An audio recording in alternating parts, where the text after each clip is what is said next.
Hello everyone, আসসালামু আলাইকুম। কেমন আছেন সবাই? আজকে আপনাদের জন্য নিয়ে চলে আসলাম নতুন আরেকটি ভিডিও। আমি আমার মোহাম্মদকে একটা হেলথ মিক্স পাউডার খাওয়াই।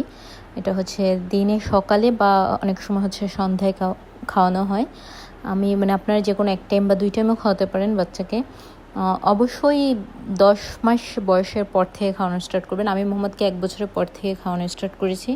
তো আপনারা মিনিমাম বাচ্চার বয়স 10 মাস পরে থেকে খাওয়ানো স্টার্ট করবেন। আর অবশ্যই বাচ্চাকে সইয়ে নেবেন সব কিছু, যে বাচ্চার হজম শক্তি ঠিকঠাক হচ্ছে কিনা। আমি এখানে ইউজ করেছি কাজু বাদাম, কাঠবাদাম, কিশমিশ, খেজুর, তারপর চিরা। এখানে আমি চাল দিয়েছি। আপনারা চালের বদলে সাবু দিতে পারেন, চাল স্কিপ করতে পারেন। আমি সবসময় সাবু দিয়ে, আজকে সাবুটা শেষ হয়ে গিয়েছিলো, তা এর জন্য আমি চাল দিয়েছি। আর এখানে আমি নিয়েছি ওটস। বাংলাদেশে যারা আছেন কাজু বাদাম, কাঠবাদাম দেওয়ার চেষ্টা করবেন। যদি না পারেন সেক্ষেত্রে আপনারা বাদাম, বাদাম যেটা, ওইটাও দিতে পারেন। আমি এখানে কাজু বাদাম, কাঠবাদাম ইউজ করি। আমি পারলে বাদামটাও এখানে দিতাম, বাট এখানে সবসময় আমি বাদাম পাই না, তো কাজু বাদাম, কাঠবাদামই আমি সবসময় দিই।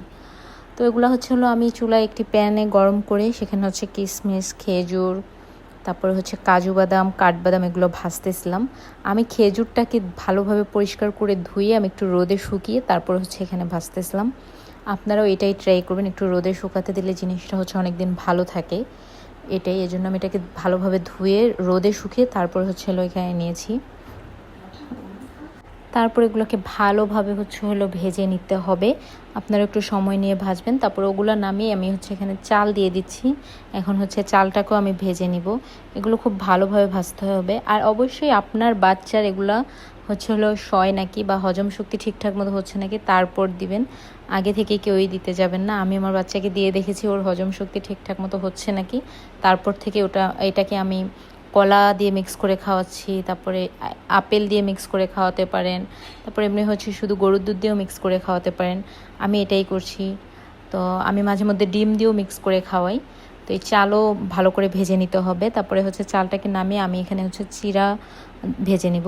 সব কিছু এগুলো ভেজে নিতে হবে, টেলে নিতে হবে, না হলে এটা কিন্তু ভালো থাকবে না। আর না টেলে নিলে তো ওগুলো আমি জানি না টেলে মানুষ করে কিনা। আমি এটা আমি আমার বাচ্চাকে দিই। আমি যেভাবে দিচ্ছি সেটাই আপনাদের সাথে শেয়ার করছি। অবশ্যই ভালো লাগলে লাইক, কমেন্ট, শেয়ার করতে ভুলবেন না। তো আমি এখানে চিরাগুলোও ভালোভাবে ভেজে নিচ্ছি। আমার মোহাম্মদকে আমি ফার্স্ট টাইম থেকে দিয়ে দেখেছি, আল্লাহর রহমতে ওর হজম শক্তি এটাতে ঠিকঠাক হচ্ছে। এই জন্য আমি ওকে এক এক দিন এক একটা দিয়ে দিই। কখনো আমি ফ্রুটস দিয়েও দিই, আবার কখনো আমি ডিম দিয়েও দিচ্ছি। তারপরে এখানে আমি আবার ওটসটাও অ্যাড করে দিলাম। চিরা আর ওটস একসাথেই টেলে নিতে হবে, হালকা করে টেলে নিলেই হবে। তারপর আমি এখানে এখন টালা শেষ হলে সবগুলো একসাথে মিক্স করে দিব। চাল, তারপরে বাদাম, তারপরে বাদাম, খেজুর যেগুলো আছে এগুলো সব একসাথে মিক্স করে নিতে হবে। তো এই তো আমি এখন সবগুলো এই যে মিক্স করে নিলাম। আর অবশ্যই এটাকে ব্লেন্ড করার আগে ঠান্ডা করে নিতে হবে। অবশ্যই গরম কোনো কিছু দিয়ে ব্লেন্ড করা যাবে না। কুসুম গরম অবস্থায় তখন এটাকে ব্লেন্ড করে নিতে হবে। আর একদম গরম অবস্থায় ব্লেন্ডারে দিতে যাবেন না, এটা একটা রিস্কের বিষয়। এগুলো যেহেতু সবই একটু শক্ত জিনিস, যখন কুসুম গরম অবস্থায় থাকবে তখন ব্লেন্ডারে দিয়ে নিলেই ব্লেন্ড হয়ে যাবে। আমি আর কি যেভাবে করি সেটাই আপনাদেরকে আমি বলতেছি। যেহেতু গরম জিনিস ব্লেন্ডারে দিলে ব্লেন্ডারেরও প্রবলেম, আর এটা একটা ইলেকট্রিক জিনিস, আর সব শক্ত জিনিস, ওগুলো আস্তে আস্তে দিয়ে ব্লেন্ড করে নিতে হবে, অল্প অল্প দিয়ে। তো আমি 2বারে ব্লেন্ড করে নিয়েছি। এই যে আমি এখন এগুলো দিয়ে ব্লেন্ড করে নেব। ভালো করে ব্লেন্ড করে নিতে হবে, একদম যাতে পাউডারটা একদম মিক্স ভালো করে একদম মিহি হয়ে যায়। এই যে আমি ব্লেন্ড করে এখন নামিয়ে নিয়েছি। এই যে দেখেন, এটাকে সাথে সাথে এয়ারটাইট বক্সে রাখবেন না। অবশ্যই এটাকে যখন ব্লেন্ডার করবেন, যেহেতু এটা একটু গরম হয়ে যায়, তো এটাকে নামিয়ে আপনারা এই যে ঠান্ডা করে তারপরে সংরক্ষণ করবেন।